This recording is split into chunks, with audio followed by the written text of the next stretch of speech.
Hello అందరికీ welcome back to AVS kitchen diaries. ఈరోజు మన వీడియోలో చూపించబోయే రెసిపీ ఇడ్లీలోకి, దోశలోకి, అలాగే వేడివేడి రైస్లోకి కూడా ఎంతో టేస్టీగా ఉండే లెమన్తో పచ్చడి చూపించబోతున్నాను.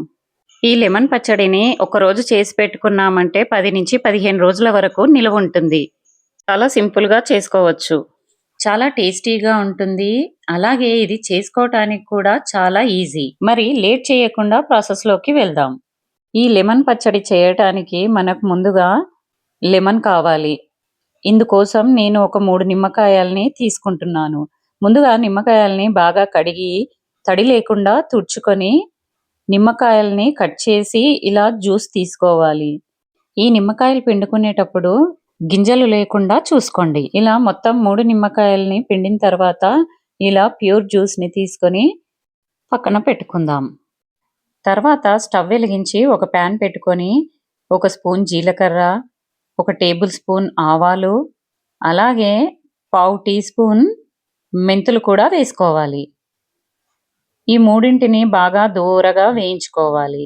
ఇవి చిటపటమనే వరకు వేయించుకుంటే సరిపోతుంది. ఇవి బాగా వేగిన తర్వాత వీటిని ఒక బౌల్లో వేసి పక్కన పెట్టుకుందాం. మనం వేయించి పెట్టుకున్న జీలకర్ర, ఆవాలు, మెంతులు పూర్తిగా చల్లారిన తర్వాత ఒక మిక్సీ జార్ తీసుకొని ఈ మూడింటిని అందులో వేసుకొని మెత్తని పొడిలా గ్రైండ్ చేసుకోవాలి. ఇలా మెత్తని పొడిలా చేసుకున్న జీలకర్ర, ఆవాలు, మెంతి పొడిలోకి 3 స్పూన్ల కారం వేసుకోవాలి.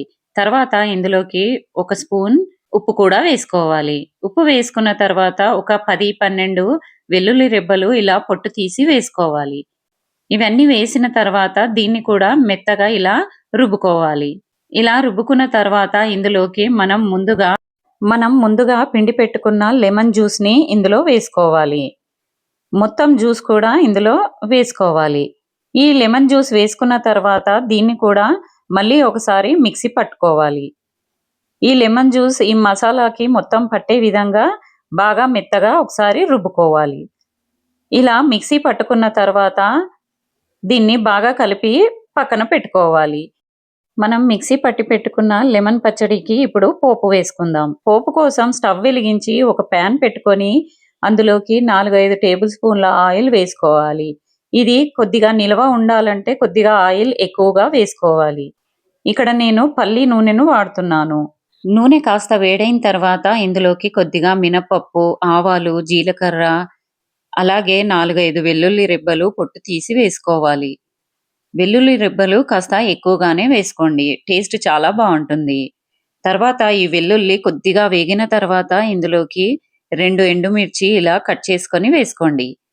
ఎండుమిర్చి వేసి ఒక రెబ్బ కరివేపాకు కూడా వేసి ఈ పోపును బాగా దూరగా వేయించుకోండి.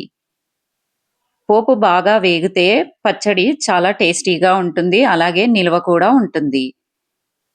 కరివేపాకు వేసుకొని బాగా ఒకసారి కలుపుకొని ఈ పోపుని బాగా వేగనివ్వండి.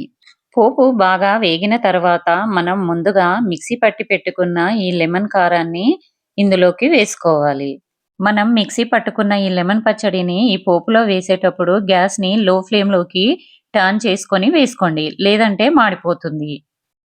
గ్యాస్ని లో ఫ్లేమ్లో పెట్టుకొని మాత్రమే ఈ పచ్చడిని ఉడికించాలి, లేదంటే మాడిపోతుంది. ఇలా పచ్చడి మొత్తం వేసుకొని ఈ పోపులోకి కలిసే విధంగా బాగా ఒకసారి కలుపుకోవాలి. ఇలాంటి మంచి మంచి రెసిపీస్ కోసం మన ఛానల్ని సబ్స్క్రైబ్ చేసుకోండి. ఇలా ఈ పచ్చడి మొత్తం నూనెలో కలిసే విధంగా బాగా కలుపుకొని గ్యాస్ని లో ఫ్లేమ్లోకి టర్న్ చేసుకొని నిదానంగా కలుపుతూ ఉడికించుకోవాలి. ఇలా ఉడికించుకున్న తర్వాత ఇందులోకి కొద్దిగా ఒక చిటికెడు పసుపు కూడా వేసుకోండి. పసుపు వేసుకోవడం వల్ల మంచి కలర్ వస్తుంది.